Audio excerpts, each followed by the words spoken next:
everybody, I'm Jason Root, and this is Matt Albert. He has returned. Where have you returned from, Matt? I was just on the Great Divide mountain bike route for the last 6 weeks. Holy smokes. Matt Albert sometimes works at the bike shop. When he's not working at the bike shop, what are you getting up to, Matt? Trying to work with the other guys at the shop here about being the custom wheel builder for the shop. Oh, wow. Can you tell me a little bit more about custom wheel building? Well, when I was road racing in my 20s, I built all my own wheels, and I've always liked doing it, and I've done it since. But in April, I went and trained with a guy named Bill Mould, a world-class wheel builder. And also, he is probably the only person that's done engineering studies on how stresses affect the wheel. And he's done so many things, you can't even believe it. This guy is he's unbelievable. But he's a guy that people in the industry, like owners of corporations and whatnot, contact Bill to get his advice on stuff. When I was there at the class, the president of Bird Spokes sent him an email saying, hey, let's talk about this thing that I want to deal with.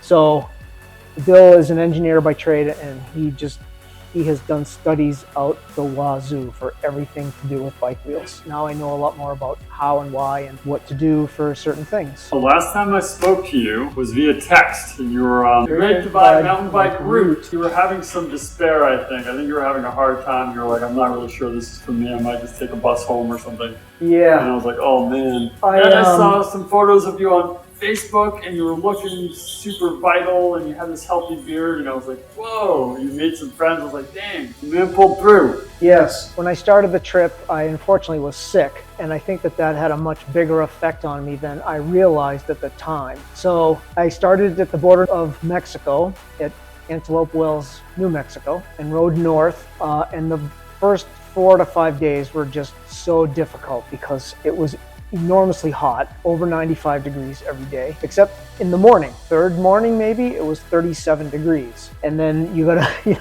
get your stuff together, get on the road, and then within a couple hours, it's like 90 degrees and it's still heating up. I carried over 7 liters of water with me every day, and I needed all of it, like every day. And it was really scary being in that environment to run out. And the heat, I think, dragged me down quite a bit. So about the 5th day, I ended up in a town in Grants, New Mexico. And I really had a struggle with myself about what I was doing out there and why I was there and what to do with my situation, what the options were. I was so tired and beat up at that point, I just wanted to go home. But the option I chose was to take a bus up to Denver, where a friend picked me up. I started again in Silverthorne, Colorado, and went north again from there. You had to revise your trip slightly. I did. But you kept going, which is the important thing, I think. It was, and now I'm really glad that I did. Now, we had you on almost 2 months ago now, right before your trip. You did a little bike check, and I asked you a little bit how you prepared, but the question that was really on my mind, which you answered really interestingly, was what was the purpose? I want to just share again what it was? I had gone through some personal life struggles, and I felt like I needed to go out and have that time to deal with that kind of stuff. What I hope to learn I did is that I'm more capable than I thought I was. If I kind of sit with things a little bit, I can figure them out and not get totally overwhelmed by situations like being sick in 95 plus degree heat or losing your credit card. Those are 2 of the more stressful situations on the trip. Otherwise, it really wasn't so bad. But yeah, I came home with a different sense of myself. I think I can say that the trip was a success in that realm. Not in the way I envisioned completely, because I ended up not being by myself for half the trip. About 3 weeks in, I tried to book a room at a hotel and my credit card got denied. I called the company and I said, what's happening? And they said, well, you had fraudulent activity on your card. And so they canceled the card. I had $40 in cash and no card. Fortunately, I had made a couple friends earlier that week. That was on a Friday. So there was really no way to get money to me, because banks are closed pretty much Saturday, Sunday, especially out there. And they were able to cover me for the rest of the trip, really. Wow. So I'm gonna owe one guy a bunch of money. It worked out really well, but I ended up spending 3 weeks with a couple other guys, which was fun, but I learned stuff in a different way than I thought I was. Trips like this give you a wonderful sense of fellow human beings. I had people that were so kind to me on the trip people that offered to give me money, people that offered to take me to Yellowstone for 4 days, people that knew I was in a little bit of a distress situation out in the desert, and they fed me and they gave me other food and water, and it was really, really heart-touching a lot of times. That was very unexpected when people would just show up out of nowhere or be somewhere that I ended up and able to help me. Yeah, it was really super cool that way. The other thing that really stuck out to me is mostly this trip is on Forest Service roads, on 90% gravel or rough surface dirt roads, not just nice smooth things like we have in Berkshire County. The thing that really caught my attention a lot was flowers along the road. Just the incredible beauty of little tiny flowers around in the desert and up in the mountains and everywhere along the whole route where there was no other beauty. And that was a very cool thing. There were parts that were really fun,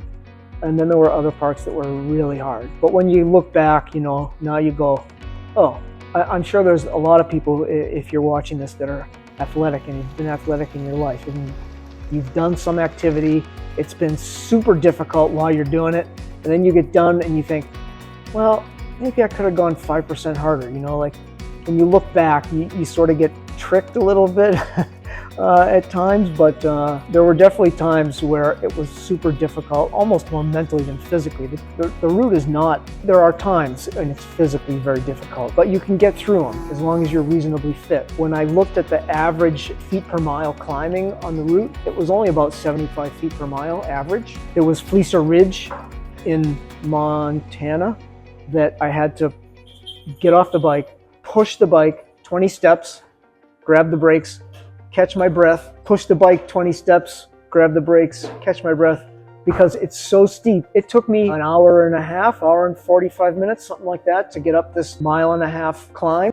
It's super rutted, loose surface. I fell down once and I had to figure out how to get up, but there were other people that I met and heard stories about on the route that took 3 hours because they would grab the top tube of the bike and slide it up toward them and take 2 steps back and pull the bike. The other guys I was with, they were only able to push the bike forward with their arms and then hold the brakes and then step up until the bike, the bars were at their chest again, and then they'd let go of the brakes and push the bike up. But it was ridiculous. It was the steepest thing I've ever done on a bicycle. I had one other little challenge where I got very lucky during the trip, extremely lucky that I had 1 day of precipitation and 3 nights of rain, and that's it. I got caught a little bit of mud in Colorado and I had to stop and scrape the stuff off my tires and the bike because you just can't when you get mud on your tires there. They can't move, so you just have to wait till the road dries and then you can ride again. But I did this long climb, a very rugged road, loose, rocky stuff, and the bike did really, really well the whole trip. My Specialized Diverge was great, on the edge of being okay. I get up to the top of this climb and I look out over the horizon and there's a very black cloud that I know is coming toward me. So I say, okay, let's get down off the mountain first and then figure out what's happening. So I get down off the mountain. It was super rugged getting down the mountain. I finally get into some flat sort of open area and I'm pounding away on the bike and I'm looking up and I see the storm. It keeps coming. I said, okay, when I start feeling raindrops, I'm going to put on my rain suit. After about another 15 minutes, I thought, no, I'm not going to wait anymore. So I had some plastic bags in my bag. I pulled out my rain suit, I put on the plastic bags, put my shoes back on, I put on my rain pants, and the wind picked up so fiercely that I almost couldn't get my jacket on. It was trying to blow the jacket out of my hands. I finally got one arm in, I'm struggling to get the other arm in. I had to turn around and with my back to the wind to get the zipper to come up. I finally get up, I pull my hood over and I feel something and I'm like, that's not rain. I'm in a hailstorm. So I grab my bike, I throw it behind this bush. I jump down into the bush and I squat down, curled up in a fetal position on my butt. And the hail is just ripping through the bush and it's pulling the leaves off and they're ending up all over the bike and me, and the stuff was going sideways. The wind was blowing so hard, and I realized, well, I'm okay. This isn't big enough hail to really hurt me. It's still, you could feel it through the jacket and whatnot, but I had to sit there for about 20 minutes and let the hail come through, and then a little bit of rain, but then I didn't wait long enough and I got stuck in the mud. But that was That was my only day of challenging weather, except for the heat. Otherwise, a lot of rocky climbs, long climbs with 50 pounds of stuff on your bike. About my 4th or 5th day when I got to Grants, New Mexico, and I wanted to quit because it was just so incredibly hot, and I got a motel. And so the next day I decided to just hang out, take what they call a zero, a day off. I rode from my motel down to a local restaurant that was about a mile away. As I'm going down, the wind picks up, and one time I learned that there has to be at least a 40-mile-an-hour wind to pick up sand and things. Sand's blowing in my face. The next gust comes across the bike. Now I got the frame bag, fat tires, the seat pack, everything. It blows me off the road over the sidewalk, and I had to bail, like you would in the woods if you got stuck on something, just unclip and run off the sidewalk, and the bike just falls over, and it happened just like that. There was almost nothing I could do about it. But when I left the motel, within a quarter of a mile, my throat was so dry, it was like on fire. Like, it was so hot, and the wind was so drying that it just sucks the moisture right out of your body. It's just nuts. And that's when I decided even after a rest day, I can't go back in the desert. Because when I looked at the maps, there was almost nowhere for like 100 miles to get water. And I thought, no, I'm not doing that. So I got on the bus and went up to Denver. Best moment or a highlight of your trip? I had been out on a long day. There were a couple passes at 92 and 9,600 feet. And then you start coming down, and it's very rugged. So it takes a lot to just keep your focus, not run into anything or run off the road because of loose surface. And I finally come down out of the woods, watching for grizzlies, maybe singing some stupid song so that grizzlies don't run on the road, because you don't know. Everybody talks about the grizzlies up there, but I never saw one. So I'm finally coming out of the woods, and there's a major highway there. And as I come around this one corner, there's a retired couple with their pickup truck, and they see me and they're like, "Hey, what are you doing? Where are you going? Tell us what's happening." And come to find out, I don't know if she was a Forest Service worker, a ranger or something, but she had grown up around the area. She knew a lot of the roads. She knew the area really well, and she was really interested in what I was doing. And she said, "Look, we're down at Coulter Bay Campground on Jenny Lake at the Grand Tetons." She said, "We have a camper, so there's nothing else on our site. So why don't you just come down and pitch your tent on our site?" I'm like, "Really?" She says, yeah, go ahead, come on down. Okay. So I get down there, I get off my bike, and we're talking for a minute, and she goes, "Look, we're gonna have dinner in a minute. You like whatever it was they were?" I said, "Sure, great."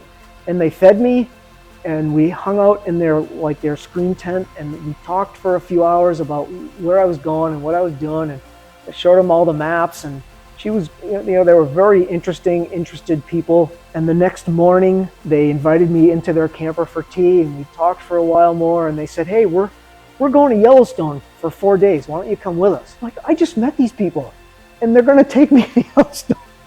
And I was like, are you kidding me? Like, the graciousness of some people was just overwhelming, and it was really incredibly fantastic. So that was one of the great highlights of the trip for me, is meeting people like that. Scariest moment, getting blown off my bike on the sidewalk. Oh, another one might have been, I'm in New Mexico on just a dirt road, and it's only, a lane and a half wide. And once in a while, a vehicle would come down the road. And most of the time, you could see people slow down because the cloud of dust would sort of settle a little bit. They would slow down and move over. Well, this one big pickup came down the road and stopped a few hundred yards in front of me, but he didn't move. Like, he just stopped in the middle of the road. And as I got closer, maybe within 100 yards, I heard this crack. And I looked around and I looked down at my bike, like, did my tire blow up, or did my frame break, or what happened? And nothing was wrong. Like, I'd test stuff, I'd shake the bar, and then I'd squish the tires, and I couldn't find anything. And as I got close to this vehicle, I noticed something sticking out the window, and it's the barrel of a rifle. And I'm like, huh. And I said, "Good morning." And the guy didn't say anything. Other people told me, well, he might have just been trying to scare you. Like, I don't know if he was shooting at something up on the ridge or what it was, but there were other stories of, like, people on the Continental Divide hiking trail who sort of had shots fired near them because they were trying to get water on somebody's property. And out there, People do not want you on their property. It's not really technically their property. It belongs to the Bureau of Land Management and they lease it, but it's been in their families for so long that they think it's theirs somehow. And I got told that numerous times from people who do studies about the whole thing. It just sort of gives you pause for thought at some point. I find it striking how there's such a broad spectrum of how people have treated you. So you have this one extreme that you probably haven't really experienced elsewhere in your life maybe, and then you have this other extreme that maybe you also haven't experienced in your life. We didn't really talk about your setup. Everything worked out really well with the setup. The only thing is I wouldn't try to do the Great Divide again on the Diverge. I oversized the tires by 1 millimeter, so I had 48s on there, and they were great. They were super awesome. I was really impressed with those tires for the trip, but it was just on the edge of being enough for the ruggedness of the trail. You really want a hardtail bike, a mountain bike.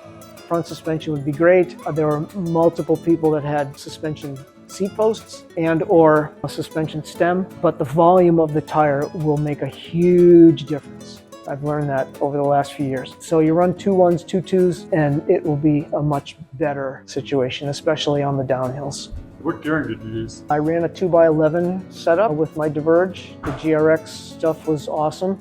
And I replaced the stock cassette with an 1140 XT cassette. And so I had a 30 up front and a 40 in the rear for my lowest gear, which was really, there was only a couple situations where I needed more than that. It was totally fine to get off, and sometimes you're okay, like, okay, this will be better if I just get off and walk. And, you know, gives your butt a break and gives your legs a little something different to do for a few hundred yards. Or in the case of Fleecer Ridge or Lava Mountain, maybe a mile or a mile and a half of being on your feet.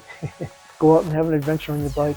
It's worth it. Take a week. If you're in the New England area, go do the Vermont XL. Or now there's the Eastern Divide Trail, and it goes from like Newfoundland down to the Florida Keys. And it's really long. It's like 6,000 miles or something. Pick a section and, you know, go do the main section or go up to Nova Scotia and do, you know, something. It's get out of town, get on your bike, pack it up, go do it. You can do it. You can. Sweet, awesome. Thanks so much, Matt. That was really, really interesting. Thanks. Thanks for having me, Jason. If you like this video, hit the subscribe button and the like button. Thank you very much.